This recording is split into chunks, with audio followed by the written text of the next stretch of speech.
ચલો વિદ્યાર્થીઓ, chapter number 1 સજીવ વિશ્વમાં વર્ગીકરણના સાધનો વિશે થોડી પહેલા ચર્ચા કરી લઈએ. જો કે વર્ગીકરણના સાધનો મહત્વની બાબત નથી, આમ છતાં પણ થોડોક એનો ઉલ્લેખ જોઈ લઈએ. તો સર્વપ્રથમ તો મિત્રો તમને એક બાબત કહી દઉં કે આપણે વર્ગીકરણના અભ્યાસમાં વનસ્પતિઓનું વર્ગીકરણ કરીએ છીએ, પ્રાણીઓનું વર્ગીકરણ કરીએ છીએ અને સજીવોની અન્ય જાતિઓના પણ વર્ગીકરણ કરતા હોઈએ છીએ.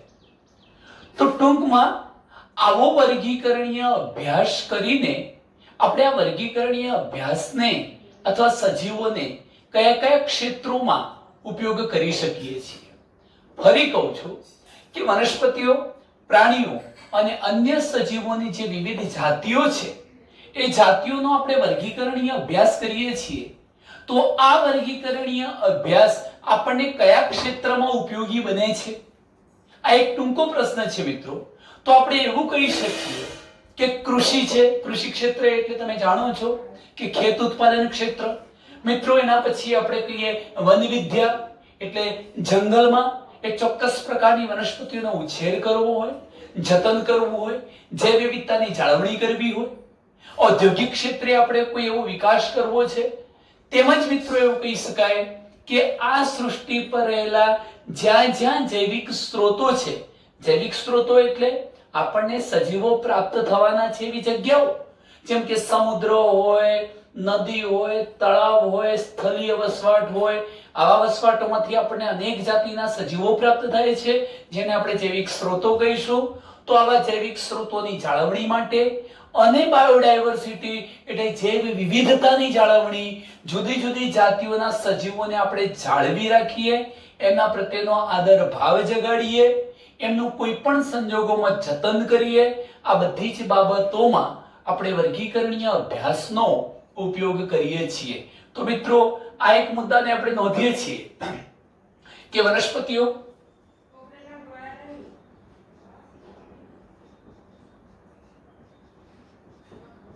પ્રાણીઓ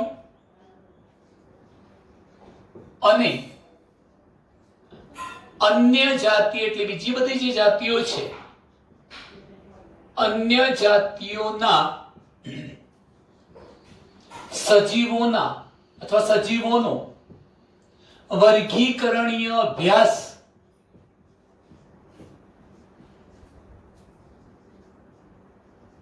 વર્ગીકરણીય અભ્યાસ એટલે શું મિત્રો?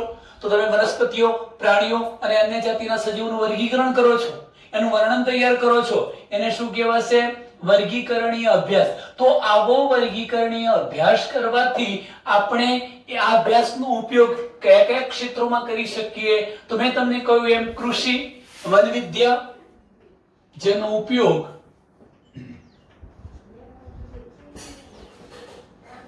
કૃષિ ક્ષેત્રમાં, વન વિદ્યામાં, વિભિન્ન પ્રકારના ઉદ્યોગ ક્ષેત્રે. તમને મિત્રો આમાં નવા લાગશે ઉદ્યોગ ક્ષેત્રે કેવી રીતે? તો તમે જાણતા હશો કે ઘણી બધી જગ્યાએ ઇમારતી ચોક્કસ પ્રકારના લાકડાનો ઉપયોગ કરી અને વ્યવસ્થિત ફર્નિચરો તૈયાર કરવામાં આવતા હોય છે. તો આના અનુસંધાનમાં પણ આપણે ઔદ્યોગિક ક્ષેત્ર કહી શકીએ. તમે મરઘા પાલન, મત્સ્ય ઉદ્યોગ આવા ક્ષેત્રો પણ લઈ શકો, એટલે ઔદ્યોગિક ક્ષેત્રે આપણે ઉપયોગ કરી શકીએ. બીજું કે તમારે જૈવિક સ્ત્રોતોની જાળવણી કરવી છે, જેમ કે આપણને કોઈ એક જલીય વસવાટમાં મળતી મત્સ્ય, માછલી બધી જ રીતે આર્થિક ઉપયોગી હોય.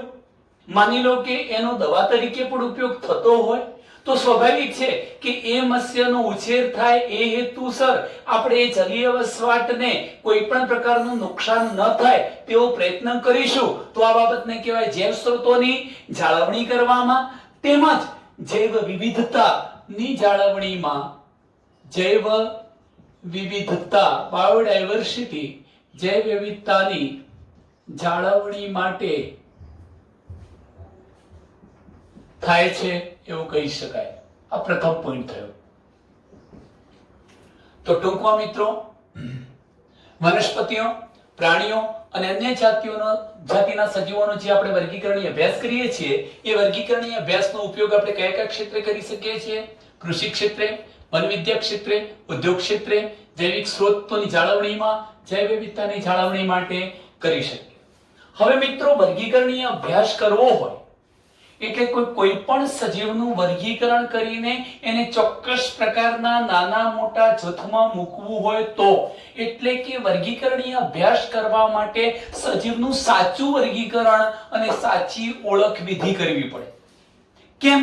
તમે માની લો કે એના લક્ષણોના આધારે ભૂલથી એને કોઈ અન્ય જૂથમાં મૂકી દીધું છે, ત્યારે વર્ગીકરણીય અભ્યાસનો જે હેતુ છે એ પરિપૂર્ણ થઈ શકતો નથી. એમ કહી શકાય કે આપણે એનું સાચું આઈડેન્ટિફિકેશન કરી શક્યા નથી. તો ટૂંકમાં વર્ગીકરણીય અભ્યાસ માટે સજીવનું સાચું વર્ગીકરણ કરવું પડે, સાચી ઓળખ વિધિ કરવી પડે. તો આ શબ્દ લખું છું કે વર્ગીકરણીય અભ્યાસ માટે સજીવનું સાચું વર્ગીકરણ અને આઈડેન્ટિફિકેશન, એની ઓળખ વિધિ કરવી પડે. જો તમે સાચી ઓળખ વિધિ કરો છો, એનું સાચું વર્ગીકરણ રજૂ કરો છો, તો જ એમ કહી શકાય કે તમે એક ચોક્કસ દિશામાં એનો વર્ગીકરણીય અભ્યાસ કરી રહ્યા છો. સજીવની ઓળખ વિધિ કરવી છે મિત્રો. તમારે કોઈ પણ જાતિના નવા શોધાયેલા સજીવને ઓળખવો છે, તો એ ઓળખ વિધિ કરવા માટે તમારે શું કરવું પડે? કોઈ ચોક્કસ ક્ષેત્રમાં જવું પડશે, કોઈ ચોક્કસ વિસ્તારમાં જવું પડશે કે જે તે વિસ્તારમાં એ સજીવ રહેતો હોય. એટલે એક તો ક્ષેત્રીય અભ્યાસ કરવો પડશે, કાં તો પછી તમે ત્યાં સુધી ન જઈ શકો તો એવી કોઈ પ્રયોગશાળામાં જવું પડશે કે જ્યાં તમે જે સજીવનો અભ્યાસ કરવા માંગો છો એ સજીવ ઉપલબ્ધ હોય. તો આપણે એમ કહી શકીએ કે સજીવની ઓળખ વિધિ કરવી છે, એનું આઈડેન્ટિફિકેશન કરવું છે, તો તમારી જોડે સુસજ્જ પ્રયોગશાળા અને ક્ષેત્ર અભ્યાસની જરૂર પડે છે. સજીવની ઓળખ વિધિ માટે સજીવની ઓળખ વિધિ માટે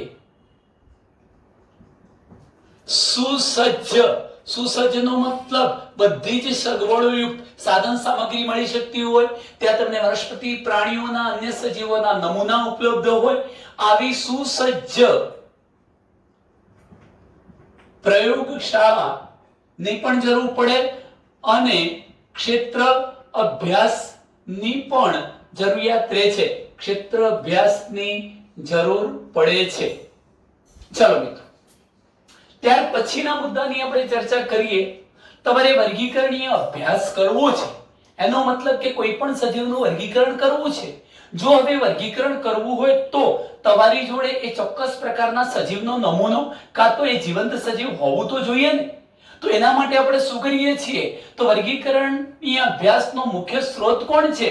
તો આપણે આજુબાજુમાંથી, ક્ષેત્રીય પ્રવાસ દરમિયાન કે વનસ્પતિ સંગ્રહાલયમાંથી કે પછી પ્રાણી સંગ્રહાલયમાંથી કે પછી મ્યુઝિયમમાંથી મળી આવતી જે વનસ્પતિઓ અને પ્રાણીઓ છે એમના વાસ્તવિક નમૂનાના સંગ્રહની જરૂર પડે છે. ડુપ્લિકેટ નમૂનાઓ નહીં. ભલે મૃત હોય તો ચાલે, પરંતુ એ નમૂનો કેવો હોવો જોઈએ? વાસ્તવિક, એ જ જીવંત સજીવનો હોવો જોઈએ. પછી ભલે એ નિર્જીવ બની ચૂક્યું હોય, પરંતુ પ્લાસ્ટિકની ઘરોળી કે એવા કોઈ નમૂનાઓ હોવા જોઈએ નહીં. તો વર્ગીકરણીય અભ્યાસનો મુખ્ય સ્ત્રોત કોણ છે? હું અહીંયા મારી રીતે પણ એક બે શબ્દો લખું છું કે વર્ગીકરણીય અભ્યાસ નો મુખ્ય સ્ત્રોત કોણ છે? તમારે વર્ગીકરણનો અભ્યાસ કરવો છે તો એ વર્ગીકરણ માટે જરૂરી વનસ્પતિ અને પ્રાણીઓ તમને ક્યાંથી મળી રહેવાના છે? તો પહેલી બાબત, વર્ગીકરણીય અભ્યાસનો મુખ્ય સ્ત્રોત. જો તમારે વર્ગીકરણનો અભ્યાસ કરવો છે તો તમને વનસ્પતિઓની જરૂરિયાત છે, વિવિધ પ્રકારની વનસ્પતિઓની જરૂરિયાત છે અને વિવિધ પ્રકારના પ્રાણીઓની પણ જરૂરિયાત છે, તેમજ અન્ય જાતિના સજીવોની પણ જરૂરિયાત રહે છે. હવે આવી વનસ્પતિઓ અને પ્રાણીઓની જરૂરિયાત પડી એ વાસ્તવમાં મેં કહ્યું એમ કે વાસ્તવમાં તે કેવા હોવા જોઈએ? સાચા નમૂના હોવા જોઈએ, વાસ્તવિક નમૂના હોવા જોઈએ. એવો શબ્દ આપણે કહી શકીએ, વાસ્તવિક. આ જે નમૂના આપણે લઈશું એ વાસ્તવિક હોવા જોઈએ. હવે આવા વાસ્તવિક નમૂનાઓ તમને કઈ કઈ જગ્યાએથી મળે? હું એક વધારાના મુદ્દાનો ઉલ્લેખ કરું છું મિત્રો કે આવા વાસ્તવિક નમૂનાઓ, અહીં ધ્યાન રાખજો, આપણે આ બધા શબ્દોને ભણવાના છીએ. વનસ્પતિ સંગ્રહાલયમાંથી મળી શકે. તમને આવા વાસ્તવિક નમૂનાઓ વનસ્પતિ ઉદ્યાનોમાંથી મળી શકે. આવા વાસ્તવિક નમૂનાઓ મ્યુઝિયમમાંથી પ્રાપ્ત થઈ શકે. તો ટૂંકમાં આ તો ખરું જ, સાથે સાથે તમે અનેકવિધ એવા વસવાટમાં જતા હોય એટલે ટૂંકમાં તમે ક્ષેત્રીય પ્રવાસ કરીને પણ આવા જરૂરી વનસ્પતિઓ, પ્રાણીઓ અને અન્ય સજીવોના જીવંત નમૂનાઓને પ્રાપ્ત કરી શકો. તો ફરીથી કે વર્ગીકરણીય અભ્યાસનો મુખ્ય સ્ત્રોત એટલે વર્ગીકરણનો અભ્યાસ કરવા માટે આપણે સજીવોની જરૂરિયાત હતી, વનસ્પતિઓ અને પ્રાણીઓની તેમજ અન્ય જાતિના સજીવોની. પણ એ જે મેળવીશું એ કેવા હોવા જોઈએ? વાસ્તવિક હોવા જોઈએ સજીવો, ખોટા નમૂના હોવા જોઈએ નહીં. વનસ્પતિ સંગ્રહાલય, વનસ્પતિ ઉદ્યાનો, મ્યુઝિયમ, ક્ષેત્રીય પ્રવાસ, જુદા જુદા જે વિસ્તારોમાં જઈશું આ બધી જ જગ્યાએથી આપણને વનસ્પતિઓ, પ્રાણીઓ અને અન્ય સજીવોના વાસ્તવિક નમૂનાઓ ઉપલબ્ધ થવાના છે. એ પણ કહી દો મિત્રો કે ઘણી વખત આપણે કોઈ દુર્લભ વિસ્તારમાંથી પ્રાપ્ત થતી વનસ્પતિને લઈ આવ્યા છીએ. સમગ્ર જીવંત વનસ્પતિને લાવી અને પ્રયોગશાળામાં રાખવી એ તો કદાચ મુશ્કેલી ભર્યું બને. એટલે આપણે શું કરીએ છીએ કે વનસ્પતિનો અભ્યાસ કરવા માટે એનો નાનો સરખો ભાગ કાપી લઈએ છીએ, ટુકડો કરી લઈએ છીએ, પર્ણો સહિતનો ડાળખી લઈ લઈએ છીએ, એને સૂકવીએ, દબાવીએ, કોઈક કાગળ પર ચોંટાડી દઈ અને પછી આપણે પ્રયોગશાળામાં સાચવી રાખીએ છીએ. આ ઉપરાંત તમે જીવ વિજ્ઞાનના વિદ્યાર્થી હોવાના નાતે તમે જાણતા હશો કે જ્યારે આપણે બાયોલોજીની લેબમાં જઈએ છીએ પ્રયોગશાળાની અંદર ત્યારે પણ તમને ખબર છે કે કાચની શીશી કે બરણીની અંદર વનસ્પતિઓ અને પ્રાણીઓના નમૂનાઓ રાખેલા હોય છે. એ જીવંત નથી હોતા, મૃત જ હોય છે, પણ એમના નમૂનાઓ રાખેલા હોય છે. અને એ વખતે આ નમૂનાઓ એની એઝ ઇટ ઇઝ કન્ડિશનમાં જળવાઈ રહે, યથાવત સ્થિતિ જાળવી રાખે, બિલકુલ બગડી ન જાય, કોહવાઈ ન જાય, એક દુર્ગંધ ન મારે, તે હેતુથી આપણે એની અંદર શું કરીએ છીએ? સંગ્રાહક, પ્રિઝર્વેટિવ ઉમેરીએ છીએ, ફોર્મેલિન જેવું. એને એમ કહેવાય કે એ નમૂનાને તમે પરિરક્ષિત કર્યો, રક્ષણ આપ્યું, પરિરક્ષણ કર્યું. કેટલીક વાર નેપ્થેલિનની ગોળીઓ વગેરે મૂકીએ છીએ, વિશિષ્ટ પ્રકારના રસાયણોનો છંટકાવ કરીએ છીએ, ફ્યુમિગેશન કરીએ છીએ, વિષાકતન કરીએ છીએ. આવી ઘટના દ્વારા ભવિષ્યમાં પણ આ નમૂનાઓનો ઉપયોગ કરી શકાય એ માટે પરિરક્ષણ પણ કરવું જરૂરી હોય છે. તો આ શબ્દ લખીશું કે આ નમૂનાઓનું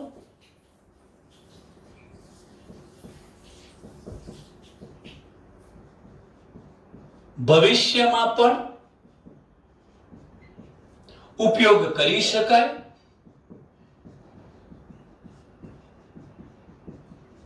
તે હેતુથી કેટલીક વાર એને પરિરક્ષણ આપવું પણ જરૂરી બને છે. ચલો મિત્રો, આટલે સુધીની જે વાત કરી એને આપણે વર્ગીકરણના સાધનો તરીકે લઈશું. હવે અહીંથી મારે વનસ્પતિ સંગ્રહાલય, વનસ્પતિ ઉદ્યાનો અને મ્યુઝિયમ એવી ત્રણ નાની ટૂંક નોંધોની ચર્ચા કરવી છે. વનસ્પતિ સંગ્રહાલય છે, વનસ્પતિ ઉદ્યાન છે અને આપણે મ્યુઝિયમનો અભ્યાસ જોવો છે. સર્વપ્રથમ એક ટોપિક તરીકે આપણે લઈએ છીએ વનસ્પતિ સંગ્રહાલયને. તો હું અહીંયા લખીશ વનસ્પતિ સંગ્રહાલય. વનસ્પતિ સંગ્રહાલય કોને કહેવાય મિત્રો? વનસ્પતિ સંગ્રહાલય એટલે શું? સંગ્રહાલય, સંગ્રહ સ્થાન. કોનું સંગ્રહ સ્થાન? વનસ્પતિઓનું સંગ્રહ સ્થાન. તો મિત્રો વનસ્પતિ સંગ્રહાલયમાં વનસ્પતિઓનો સંગ્રહ તો થતો હશે, પણ કેવી વનસ્પતિઓ? જીવંત વનસ્પતિઓ નહીં, વનસ્પતિના નમૂનાઓને સાચવવામાં આવે. જીવંત હોતી, જો જીવંત હોય તો વનસ્પતિ ઉદ્યાન બની જશે. પણ જીવન જો શું કરીશું આપણે એમાં મિત્રો આટલું યાદ રાખજો કે વનસ્પતિ સંગ્રહાલય એ શું છે કે તમે જુદા જુદા સ્થળોનો અભ્યાસ કરો છો, ક્ષેત્રીય પ્રવાસ કરો છો અને દરેક જુદી જુદી જગ્યાએથી તમે એક એક વનસ્પતિને એકત્રિત કરી લાવો છો. આ એકત્રિત કરેલા જે વનસ્પતિના નમૂનાઓ છે, જીવંતની વાત નથી કરતો, એની ડાળખી કાપી લાવો છો, પછી એના પર્ણો વગેરેને સરખા કરી એને દાબન, શુષ્કન, વિશાખતન, હું તમને સમજાવું છું આ બધી પ્રોસેસ.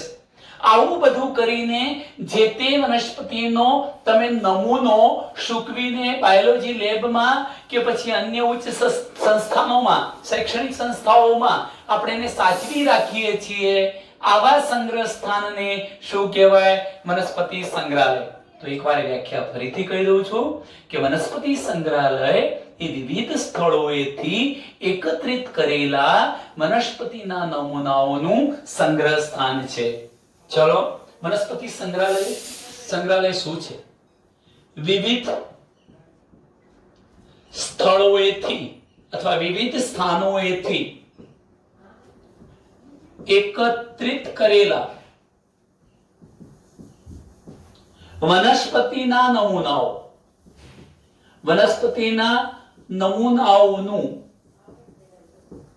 સંગ્રહ સ્થાન એટલે વનસ્પતિ સંગ્રહાલય. જુદી જુદી જગ્યાએથી એકત્રિત કરેલા વનસ્પતિના નમૂનાઓને સાચવી રાખતું સ્થાન એટલે એને શું કહેવાય? વનસ્પતિ સંગ્રહાલય. હવે મિત્રો, કેવી રીતે એને સાચવવામાં આવતા હશે? હું એક પોઈન્ટ લખું છું અને પછી એની ઘટના કેવી રીતે હોઈ શકે એ તમને સમજાવું. તો વનસ્પતિ નમૂનાઓને દાબીને, સૂકવીને, નિશ્ચિત કદના પૂંઠા પર ચોંટાડીને, કઈ કઈ ક્રિયા કરીને? દાબીને, સૂકવીને. જોજો, શબ્દ લખું છું કે વનસ્પતિ નમૂનાઓને, વનસ્પતિના આ એકત્રિત કરેલા જે નમૂનાઓ હતા એ વનસ્પતિના નમૂનાઓને દબાવીને અથવા દાબીને, ત્યારબાદ આપણે એને સૂકવી નાખીશું. સૂકવીને અને પછી એને નિશ્ચિત કદનું જે પૂંઠું હોય છે એને આપણે હર્બેરિયમ શીટ કહીશું. આવા નિશ્ચિત કદના પૂંઠા પર ચોંટાડીને જાણીતી વર્ગીકરણ પદ્ધતિ પ્રમાણે, કઈ જાણીતી વર્ગીકરણ પદ્ધતિ? મિત્રો, જાણીતી વર્ગીકરણ પદ્ધતિ છે વનસ્પતિઓ માટેની બેન્થમ અને હુકરે આપેલી વર્ગીકરણ પદ્ધતિ. તો બેન્થમ અને હુકરે આપેલી વર્ગીકરણ પદ્ધતિ પ્રમાણે આપણે એનું શું કરી નાખીશું? વર્ગીકરણ કરી દઈશું. એટલે જાણીતી વર્ગીકરણ પદ્ધતિ મુજબ આપણે એની ગોઠવણી કરીશું પ્રયોગશાળામાં. એક ચોક્કસ જગ્યાએ મુજબ ગોઠવણી કરવામાં આવે છે. ફરીથી શબ્દો સમજી લો કે વનસ્પતિ નમૂનાઓને દાબીને, સૂકવીને, નિશ્ચિત કદના પૂંઠા પર ચોંટાડીને જાણીતી વર્ગીકરણ પદ્ધતિ મુજબ ગોઠવણી કરવામાં આવે છે. અને ગોઠવણી કરીને છે પછી શું કરવામાં આવે? ગોઠવણી કરીને એને સ્ટીલના કે પછી લાકડાના બનાવેલા કબાટમાં યોગ્ય ક્રમ આપીને સાચવી રાખવામાં આવે છે. આને આપણે શું કહીએ છીએ? વનસ્પતિ સંગ્રહાલય. આમાં મહત્વના કેટલાક શબ્દો આવ્યા છે મિત્રો. ધારો કે હવે હું તમને એક પ્રોસેસ બતાવું છું કે મારે કોઈ એક વનસ્પતિનો નમૂનો બનાવવો છે અને એ નમૂનાને મારે કોઈ ચોક્કસ કબાટની અંદર યોગ્ય ક્રમમાં ગોઠવવું છે. એનો મતલબ કે મારે હર્બેરિયમ બનાવવું છે, વનસ્પતિ સંગ્રહાલય બનાવવું છે. હું કઈ પ્રોસેસમાંથી પસાર થઈશ? તો મિત્રો, પહેલો તબક્કો એ આવશે કે સર્વપ્રથમ તો તમે વનસ્પતિઓનું શું કરશો? વનસ્પતિ નમૂનાઓનું એકત્રીકરણ. વનસ્પતિ નમૂનાઓનું એકત્રીકરણ એટલે જુદી જુદી જગ્યાએથી તમે વનસ્પતિના જુદા જુદા નમૂનાઓને શું કરી દેવાના છો? એકત્રિત કરી દેવાના છો. ચાલો, હવે વનસ્પતિના નમૂનાઓ એકત્રિત કરીને તમે લાવ્યા છો, એના પછી શું કરશો? તો મિત્રો, એક સાદી સિસ્ટમ તમને કહી દઉં છું કે આપણે સામાન્ય રીતે આમ તો ફ્લોટિંગ પેપરનો ઉપયોગ કરવો પડે, પણ જે ન્યૂઝપેપર આપણે વાંચીએ છીએ એ ન્યૂઝપેપર લેવાનું, એ ન્યૂઝપેપરને ખોલી અને એની અંદર એક એક જુદી વનસ્પતિને મૂકી દેવાની. પણ કેવી રીતે મૂકવાની કે વનસ્પતિના જે પર્ણો છે એ ક્યાંક વળી ગયેલા હોય તો એ ચાલશે નહીં. એટલે પર્ણો વગેરેને સપાટ કરી દેવાના. આખો વધારાના કેટલાક પર્ણો તો દૂર કરી દેવાના, ઓછા પર્ણો રાખવાના. કેટલીક વાર એનું પુષ્પ હોય તો પુષ્પને પણ યોગ્ય રીતે ગોઠવવું. અને ત્યાર પછી એ જે ન્યૂઝપેપર હતું એને વાળી દઈ બીજા 2-3 ન્યૂઝપેપર કે એવું મૂકી અને આપણે વજનદાર વસ્તુ મૂકી દઈશું તો બે ઘટનાઓ થઈ. દાબન, એક તો પ્રેસ કર્યું છે એટલે દાબન તો થયું જ, એટલે બીજા નંબરનો મુદ્દો હું લખું છું મિત્રો, દાબન. પણ સાથે સાથે એક ત્રીજી ઘટના પણ અહીંયા બની, શુષ્કન. નમૂનાને આપણે સૂકવ્યો. કેવી રીતે સૂકવ્યો? જ્યારે આપણે બ્લોટિંગ પેપર કે ન્યૂઝપેપરની વચ્ચે આ વનસ્પતિના લીલા નમૂનાને મૂકીએ છીએ ત્યારે એની અંદર એલું જે પાણી છે એ એબ્સોર્બ થઈ જાય, શોષાઈ જાય છે. અને પરિણામ સ્વરૂપે આવું 2-4 દિવસે કરતા રહીશું. ફરી એ નમૂનાને લઈ બીજા કોઈ ન્યૂઝપેપર કે બ્લોટિંગ પેપરમાં મૂકીશું, ફરી પાછું પ્રેસ કરીશું તો આમ કરતા કરતા એ નમૂનો સુકાઈ જાય છે. આને શું કહેવાય છે? શુષ્કનની ક્રિયાવિધિ કહેવાય છે. તો પહેલા એકત્રીકરણ કર્યું, દાબન કર્યું, શુષ્કન કર્યું. હવે આપણે વિષાકતન કરવું છે મિત્રો. ચોથો મુદ્દો વિષાકતન. વિષાકતન શું છે? વિષાકતન, ઝેરી અસર આપી દેવી. વિષાકતનનો મતલબ એ થાય કે હવે જે નમૂનો આપણે તૈયાર કરી દીધો છે, સૂકવેલો નમૂનો, એને આપણે હવે એક નિશ્ચિત કદના કાગળના પૂંઠા પર ચોંટાડવાના છીએ.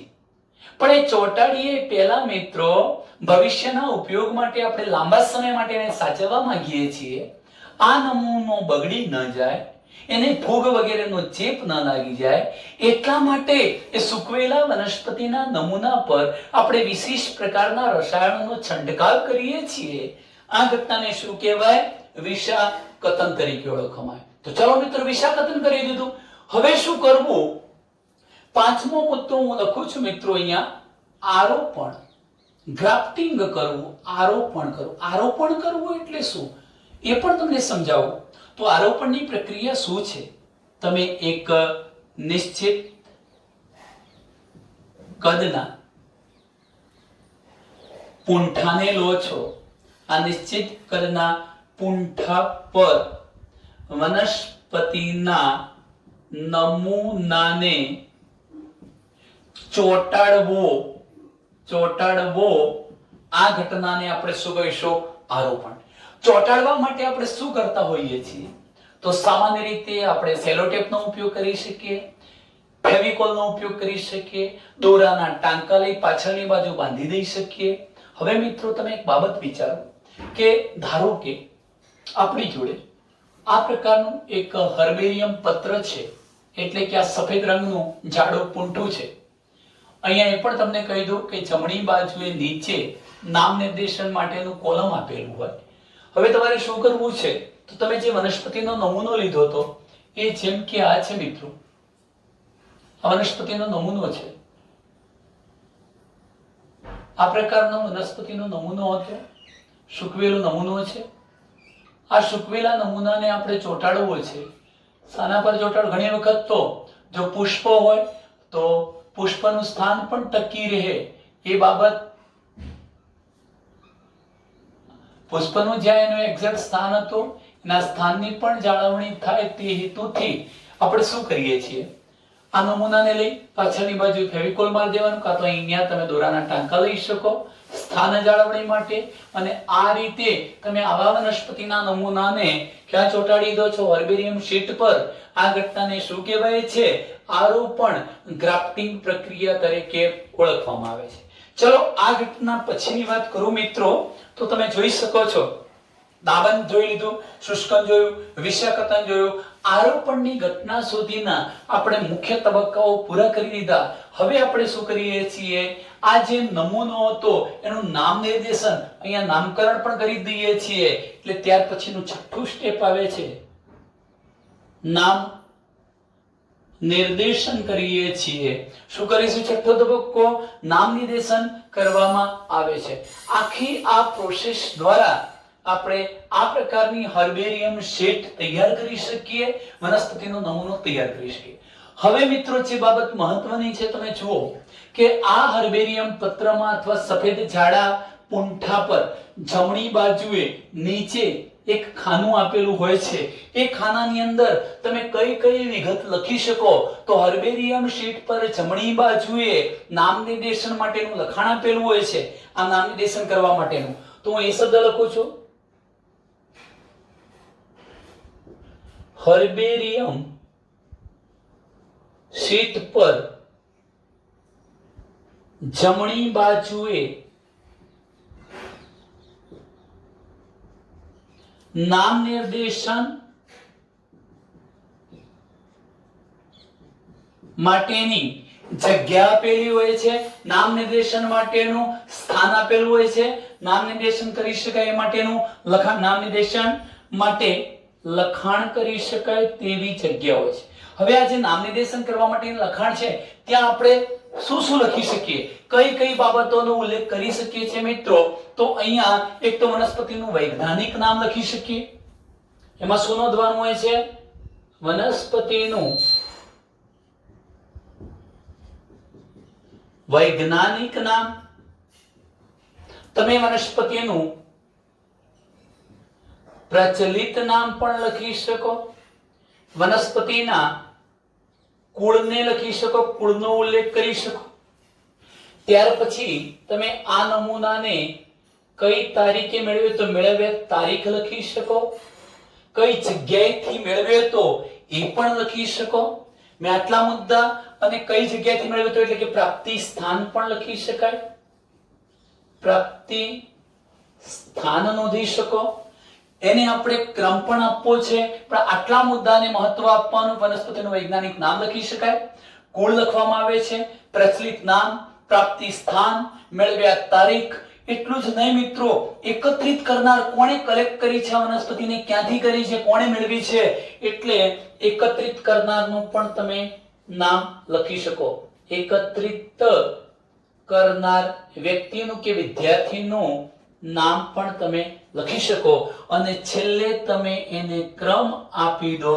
ધારો કે 15 કે 16 એવો અહીંયા ક્રમ આપી દઈએ અને ત્યારબાદ એને ગોઠવણી માટેનું જે સ્થાન રાખેલું હતું હર્બેરિયમ એટલે વનસ્પતિ સંગ્રહાલયની અંદર જ્યાં એનું સ્થાન હતું કે ભાઈ યોગ્ય નંબરના કબાટમાં યોગ્ય સ્થાને એને ગોઠવી દેવામાં આવે, જેથી કરીને ભવિષ્યમાં જ્યારે આપણે ઉપયોગ કરવો હોય ત્યારે આ કુળ માટેનું કબાટ આ છે, આ નંબરની સીટ હોય, એમ કરી એ જ નમૂનાનો ઉપયોગ કરી આપણે અભ્યાસ કરી શકીએ.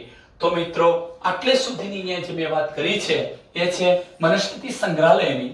હવે આની અંદર જ મારે તમને બે ત્રણ થોડાક મુદ્દાઓ કહેવા છે કે આવા વનસ્પતિ સંગ્રહાલયો વર્ગીકરણીય અભ્યાસ માટે ત્વરિત સંદર્ભ તંત્રો તરીકે વર્તે છે.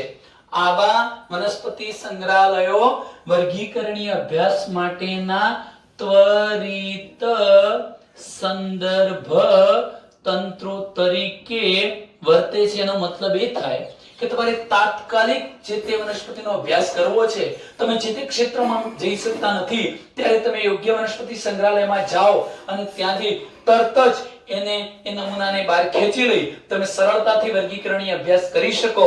તો ત્વરિત અભ્યાસ માટેના સંદર્ભ તંત્રો તરીકે વનસ્પતિ સંગ્રહાલયો ઉપયોગી બને છે. હવે આપણે વિશ્વમાં અને આપણા દેશમાં આવેલા કેટલાક વનસ્પતિ સંગ્રહાલયો વિશે જોવું છે મિત્રો. આમ તો આપણા સિલેબસ પ્રમાણે એને યાદ રાખવાની જરૂરિયાત નથી હોતી, પણ છતાં પણ જાણવું જરૂરી હોય છે કે ક્યાં કઈ જગ્યાએ કેવા સુપ્રસિદ્ધ વનસ્પતિ સંગ્રહાલયો આવેલા છે મિત્રો. તો હું એકાદ બે નામ તમને કહું છું, જેમ કે museum of natural history A France પેરિસમાં આવેલું છે. મ્યુઝિયમ ઓફ નેચરલ હિસ્ટ્રી, ચલો એ શબ્દ લખીશું, museum of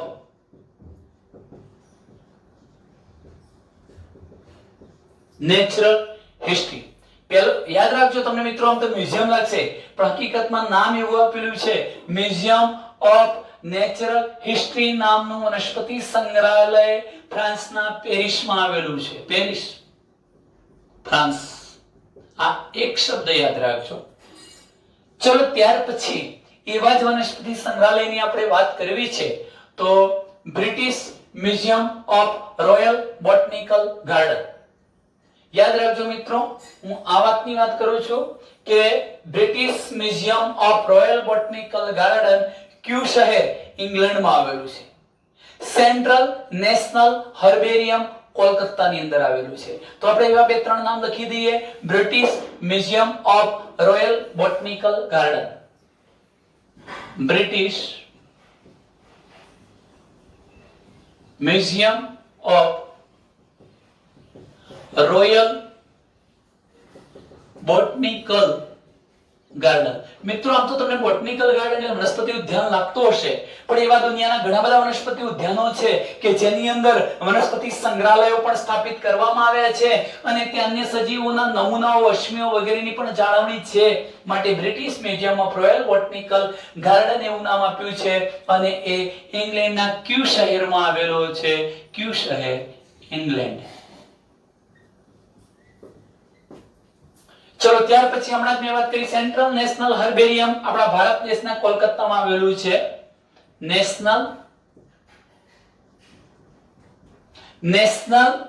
central national herbarium કયું છે મિત્રો? સેન્ટ્રલ નેશનલ હર્બેરિયમ ક્યાં આવેલું છે? કોલકાતા, ભારતમાં. એવી રીતે બીજા પણ નામ આપવા હોય તો આપણે આપી શકીએ. Herbarium of forest research, Dehradun, અને હર્બેરિયમ ડિપાર્ટમેન્ટ ઓફ બોટની એ આપણી MS યુનિવર્સિટી વડોદરામાં આવેલું છે. તો ચાલો મિત્રો, હવે આપણે જે ચર્ચા કરવા જઈ રહ્યા છીએ એ બીજા નંબરનો ટોપિક છે વનસ્પતિ ઉદ્યાનો. અહીં આપણે ધ્યાન રાખીશું. અત્યારે અભ્યાસ કર્યો છે વનસ્પતિ સંગ્રહાલયનો અને ત્યાર પછી હવે આપણે જોવા જઈ રહ્યા છીએ વનસ્પતિ ઉદ્યાનો. 2 મિનિટ મિત્રો.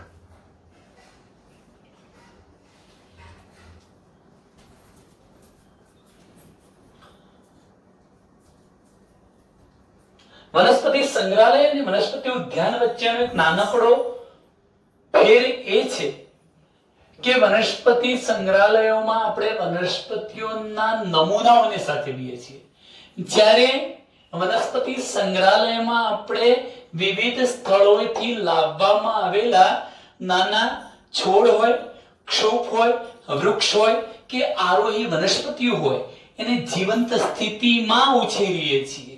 તેને આપણે શું કહીશું? વનસ્પતિ ઉદ્યાન. ચલો મિત્રો, હવે આપણે ચર્ચા કરવી છે વનસ્પતિ ઉદ્યાનોની. તો અહીંયા મુદ્દો લખીશું.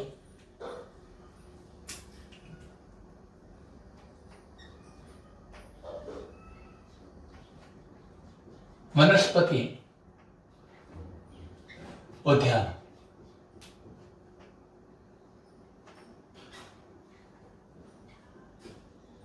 વનસ્પતિ ઉદ્યાનની આપણે ચર્ચા કરીએ મિત્રો, તો વનસ્પતિ ઉદ્યાન કોને કહેવાય? વિશ્વના, મેં અત્યારે તમને કહ્યું કે વિશ્વના જુદા જુદા ભાગોમાંથી લાવવામાં આવેલા વૃક્ષો હોય, ક્ષુપ હોય, છોડ હોય, આરોહી વનસ્પતિઓ હોય અને બીજી જીવંત વનસ્પતિઓનું સંગ્રહ સ્થાન એટલે કોણ? વનસ્પતિ ઉદ્યાનો. તો વનસ્પતિ ઉદ્યાનો એટલે શું? વિશ્વના વિવિધ સ્થળોએથી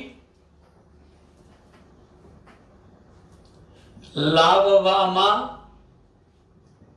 આવેલા વૃક્ષો,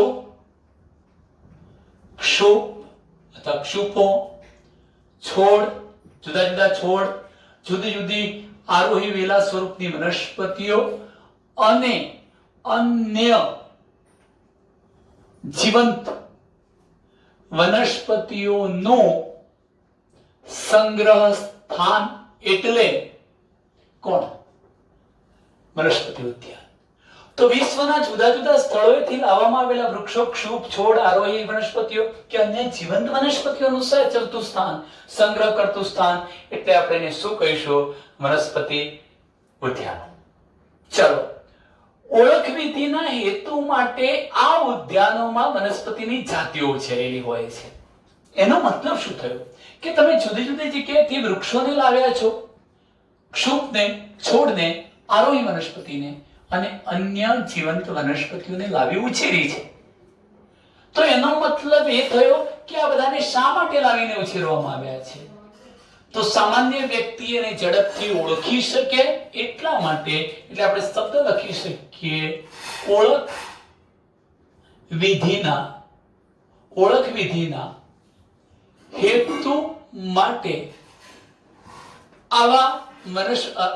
માટે આવી જુદી જુદી વનસ્પતિની આવી જુદી જુદી જાતિઓનો શું કરવામાં આવે છે? ઉછેર. જુદી જુદી જાતિઓનો ઉછેર કરવામાં આવે છે. જુદી જુદી જાતિઓને ઉછેરવામાં આવે છે. કયા હેતુથી ખાસ કરીને વનસ્પતિ ઉદ્યાનો સ્થાપિત કરવામાં આવ્યા છે? ઓળખ વિધિના હેતુ માટે આવી જુદી જુદી જાતિઓનો ઉછેર કરવામાં આવે છે, અથવા જુદી જુદી જાતિઓને ઉછેરવામાં આવે છે, એવું આપણે કહી શકીએ મિત્રો. દરેક વનસ્પતિને આમ તો એ પણ જોજો તમે કે સામાન્ય રીતે કોઈ પણ વનસ્પતિ ઉદ્યાનની તમે મુલાકાત લો છો ત્યારે એમાં અનેક પ્રકારના વૃક્ષો, ક્ષુપો, આરોહી વનસ્પતિ આ બધા હોય છે. તો એનું જે થડ પ્રકાંડ છે એના તળિયાના ભાગે કે સહેજ ઉપર આપણે જોઈ શકીએ એ રીતે તમે જોજો તો ત્યાં એક પ્લેટ કે પછી કાપલી મૂકેલી હશે, અને એ કાપલીમાં એ વનસ્પતિનું વૈજ્ઞાનિક નામ પણ લખેલું હશે અને એ વનસ્પતિ કયા કુળની છે એ પણ લખેલું છે. એટલે આપણે કોઈને પૂછવાની જરૂરિયાત રહેતી નથી. આપણે જાતે સ્વયં એ વનસ્પતિઓનો અભ્યાસ કરી શકીએ છીએ, એનું આઈડેન્ટિફિકેશન કરી શકીએ છીએ. તો એમ કહી શકાય કે દરેક વનસ્પતિ પર તેમના વનસ્પતિ શાસ્ત્રીય નામ એટલે કે વૈજ્ઞાનિક નામ અને તેમના કુળ સૂચવતી કાપલી કે પ્લેટ લગાવેલી હોય છે. દરેક વનસ્પતિ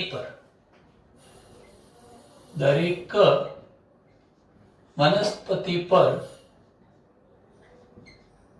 તેમના વૈજ્ઞાનિક નામ, જીવશાસ્ત્રીય નામ અને કુળનું સૂચન કરતી કાપલી અથવા પ્લેટ લગાડવામાં આવે છે, જેનાથી આપણે સ્વયં એનો અભ્યાસ કરી શકીએ. આપણે ઓળખ વિધિ માટે બીજા કોઈને પૂછવાની જરૂરિયાત રહેતી નથી. વનસ્પતિ ઉદ્યાનોમાં તમે જાણતા હશો એ ધ્યાન આકર્ષક હોય, આપણને મોહિત કરે એવા હોય છે. અનેક પ્રકારની રંગબેરંગી પુષ્પો ધરાવતી વનસ્પતિઓ, જવલ્લે જ પ્રાપ્ત થતી વનસ્પતિઓને લાવીને જીવંત સ્થિતિમાં ઉછેરી હોય. તમે ઓર્કિડ કે અન્ય પ્રકારની વનસ્પતિને ઉછેરાતી પણ આ પ્રકારના વનસ્પતિ ઉદ્યાનમાં જોઈ હશે મિત્રો. ખાસ કરીને ઔષધીય અગત્યતા ધરાવતી વનસ્પતિઓનો ઉછેર કરવામાં આવતો હોય છે. ખાસ કરીને કેવી કે વનસ્પતિ ઉદ્યાનોમાં ઔષધીય વનસ્પતિઓ સાથે સાથે જવલ્લેજ એટલે ભાગ્યે જ જોવા મળતી, જવલ્લેજ પ્રાપ્ત રેર કેસમાં પ્રાપ્ત થતી વનસ્પતિઓને ઉછેરવામાં આવે છે. એમ કહી શકીએ ઉછેરવામાં આવે છે. હવે વિશ્વના જે સુપ્રસિદ્ધ વનસ્પતિ ઉદ્યાનો છે અને ભારતમાં પણ કેટલાક વનસ્પતિ ઉદ્યાનો છે મિત્રો, આપણે એની વાત કરીએ છીએ. આગળ મેં એક શબ્દ લખ્યો તો ક્યુ વિશે, જે ઇંગ્લેન્ડની અંદર આવેલો હતો. તો હું અહીંયા પણ એ શબ્દ લખી શકું કે વિશ્વના ફેમસ જે વનસ્પતિ ઉદ્યાનો છે એમાં ક્યુ ગાર્ડન ક્યાં આવેલો છે? ઇંગ્લેન્ડમાં.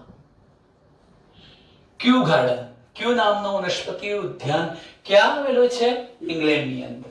એવી રીતે ઇન્ડિયન બોટનિકલ ગાર્ડન આપણા ભારત દેશની અંદર હાવરા મુકામે આવેલો છે. Indian botanical garden. તો બીજા નંબરે લખું છું ઇન્ડિયન બોટનિકલ ગાર્ડન, જે હાવરામાં એટલે ખાસ ક્યાં? ભારતમાં આવેલો છે. ઇન્ડિયન બોટનિકલ ગાર્ડન કયા મુકામે આવેલો છે? હાવરા મુકામે. હાવરા ક્યાં આવેલું છે? ભારતમાં. એવી રીતે નેશનલ બોટનિકલ રિસર્ચ ઇન્સ્ટિટ્યૂટ લખનૌમાં આવેલું છે. લખનૌ ક્યાં છે? ભારતમાં. એટલે ભારતનો જો વનસ્પતિ ઉદ્યાન કહો તો national botanical research institute. National botanical research institute ક્યાં આવેલું છે? ભારતમાં કયો ભાગ? લખનૌ. મિત્રો આટલા ઇનફ છે. હજુ પણ તમારે કહેવું હોય તો તમે કહી શકો. લોઈડ બોટનિકલ ગાર્ડન પશ્ચિમ બંગાળ દાર્જિલિંગમાં આવેલો છે. બોટનિકલ ગાર્ડન તમે વઘઈ મુકામે પણ જુઓ છો ડાંગની અંદર. એટલે લોઈડ બોટનિકલ ગાર્ડન ક્યાં આવેલો છે? દાર્જિલિંગમાં. બોટનિકલ ગાર્ડન દાર્જિલિંગમાં છે. દાર્જિલિંગ ક્યાં આવેલું છે? પશ્ચિમ બંગાળમાં. તો આવા વિશ્વના કેટલાક સુપ્રસિદ્ધ વનસ્પતિ ઉદ્યાનો આવેલા હોય છે. તમે જાણતા હશો મિત્રો કે વનસ્પતિ ઉદ્યાનમાં ઘણું બધું કહી શકાય એવું છે, પણ આપણે આપણા અભ્યાસક્રમની મર્યાદામાં આટલી ચર્ચા કરીશું. હવે એક નવા ટોપિક તરફ જઈશું. એક લાસ્ટ ટોપિક, લાસ્ટ ટૂંકનો છે મ્યુઝિયમ. મ્યુઝિયમ મિત્રો, મ્યુઝિયમ શું છે? મ્યુઝિયમમાં કોનો સંગ્રહ કરવામાં આવે છે? તો અહીં જરા ધ્યાન રાખો.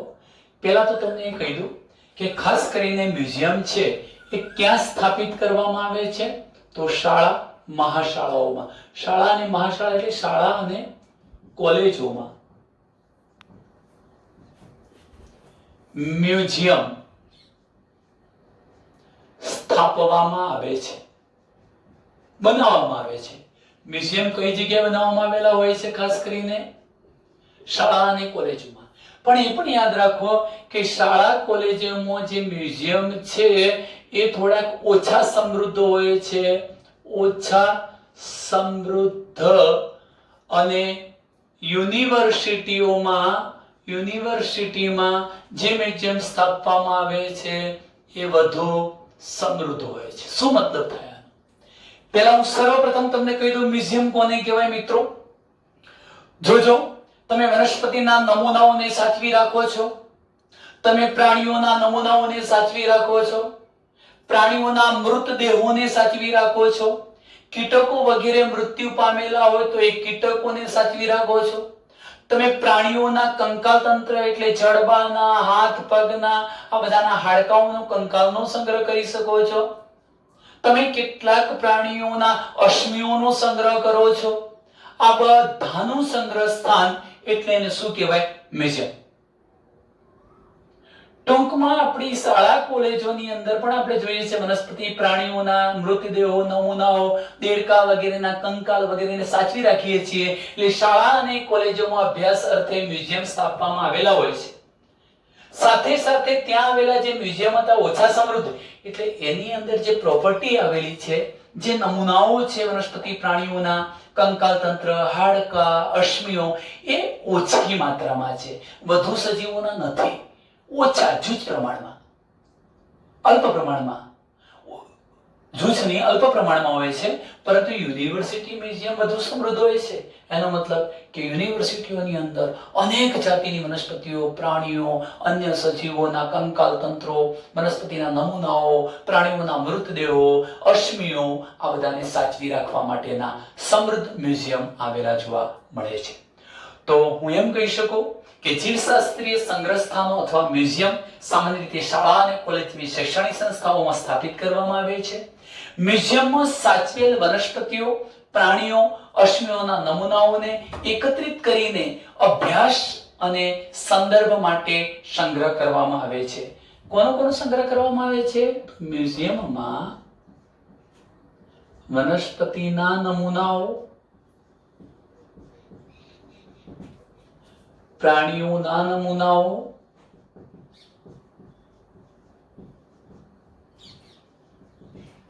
અશ્મિઓ, અન્ય સજીવોના કંકાલ તંત્રો વગેરેને અભ્યાસના સંદર્ભ માટે, તમે એનો સારી રીતે અભ્યાસ કરી શકો, અભ્યાસના સંદર્ભ માટે સંગ્રહ કરવામાં આવે છે. ચલો મિત્રો, ત્યાર પછી મ્યુઝિયમના મુદ્દાની ચર્ચા કરીએ તો નમૂનાઓ જે છે, ધારો કે વનસ્પતિના નમૂનાઓ હતા અને પ્રાણીઓના નમૂનાઓ હતા, એને આપણે ક્યાં સાચવી રાખીએ છીએ? તો તમે આપણી પ્રયોગશાળામાં પણ જઈને જોવો છો, હું અગાઉના મુદ્દામાં પણ એની ચર્ચા કરી ચૂક્યો છું કે મોટા ખોખા હોય, કાચની શીશી હોય કે બરણીમાં યથાવત સ્થિતિમાં જાળવી રાખવા માટે આપણે સંગ્રાહક દ્રાવણનો, મેં ફોર્મેલિનનું ઉદાહરણ આપ્યું તો પ્રિઝર્વેટિવ સંગ્રાહકનો ઉપયોગ કરીએ છીએ. તો નમૂનાઓને, મ્યુઝિયમની અંદર જે નમૂનાઓ હતા એ નમૂનાઓને મોટા ખોખામાં, મોટા ખોખાઓ મિત્રો કેમ તમે જાણો છો, કેટલીક વાર સસલા, ઉંદર જેવા પ્રાણીઓને મોટા ખોખાઓની અંદર પણ સાચવી રાખી શકાય. તો નમૂનાઓને મોટા ખોખામાં, કાચની શીશીમાં કે બરણીમાં સાચવી રાખવામાં આવે છે. પણ ત્યાં સાચવી રાખવા માટે આપણે કોનો ઉપયોગ કરીએ છીએ? સંગ્રાહક દ્રાવણનો, પ્રિઝર્વેટિવ. તમે ખાસ કરીને ફોર્મેલિન જેવા રસાયણોનો ઉપયોગ કરો છો. સંગ્રાહક દ્રાવણનો ઉપયોગ કરીને સાચવવામાં આવે છે. વનસ્પતિ અને પ્રાણીઓના સુકાયેલા નમૂનાઓ જે હતા એનો પણ સંગ્રહ કરવામાં આવે છે. કેટલીક વાર પ્રાણીઓ, નાના કીટકો વગેરે સુકાઈ ગયા હોય તો એનો પણ સંગ્રહ કરવામાં આવે છે. મિત્રો તમે જાણતા હશો કે જ્યારે તમે મ્યુઝિયમની મુલાકાત લો છો ત્યારે દિવાલો વગેરે પણ તમે જોશો તો નાના નાના બોક્સ હોય છે, કીટક બોક્સ કહેવાય. અને એ કીટક બોક્સ પર કીટકોના જે મૃતદેહો હતા એને પિન મારી અને કીટક બોક્સની અંદર ચોંટાડી અને પ્રદર્શિત કરવામાં આવે છે. તો કીટકોને પકડી, બેભાન કરી, મારી નાખી અને કીટ બોક્સમાં પિન મારીને સાચવવામાં આવે છે. શું લખીશું? કીટકોને પકડીને કીટક બોક્સમાં અથવા કીટ બોક્સમાં પિન મારીને સાચવવામાં આવે છે, ચોંટાડવામાં આવે છે. ત્યાર પછીના મુદ્દાની ચર્ચા કરીએ મિત્રો. મારે એક મહત્વનો શબ્દ તમને સમજાવવો છે, સ્ટફિંગ. આ સ્ટફિંગ શું છે?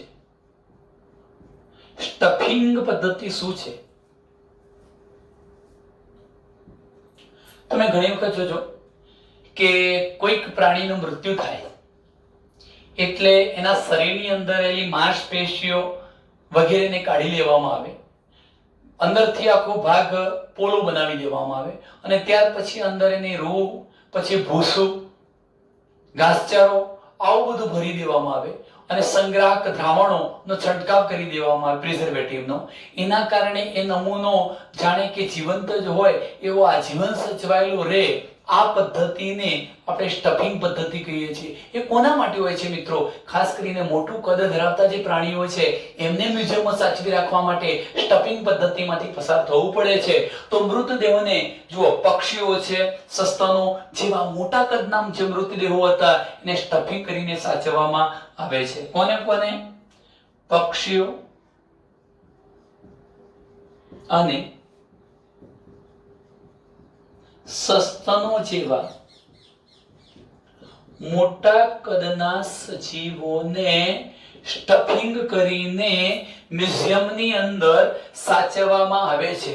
મ્યુઝિયમમાં મેં તમને કહ્યું એમ પ્રાણીઓના કંકાલ તંત્રનો પણ સંગ્રહ કરવામાં આવે છે. મ્યુઝિયમમાં જુદા જુદા પ્રાણીઓનો, વાઘ, વરુ, ચિત્તો, દીપડો, શિયાળ, આ વિવિધ પ્રાણીઓના કંકાલ તંત્રનો પણ સંગ્રહ કરવામાં આવે છે. તમે બરોડાનું જે મ્યુઝિયમ જુઓ છો એની અંદર તમે અનેક પ્રકારના પ્રાણીઓના જડબાના કંકાલ તંત્રનો પણ અભ્યાસ કરી શકો છો મિત્રો. અહીંયા ખાસ કરીને મારે કહેવી છે વાત તો મુંબઈનું નેચરલ હિસ્ટ્રી મ્યુઝિયમ. મારે મ્યુઝિયમના અનુસંધાનમાં કેટલાક શબ્દો કહેવાય છે. જો અહીં શબ્દ લખો છો, કયા કયા છે? મુંબઈનું કયું મ્યુઝિયમ? Natural history museum. આ પણ સુપ્રસિદ્ધ છે, મુંબઈનું નેચરલ હિસ્ટ્રી મ્યુઝિયમ. જોધપુર અને કલકત્તામાં આવેલું ઝૂલોજિકલ સર્વે ઓફ ઇન્ડિયા. ક્યાં? જોધપુર, કલકત્તામાં આવેલા ઝૂલોજિકલ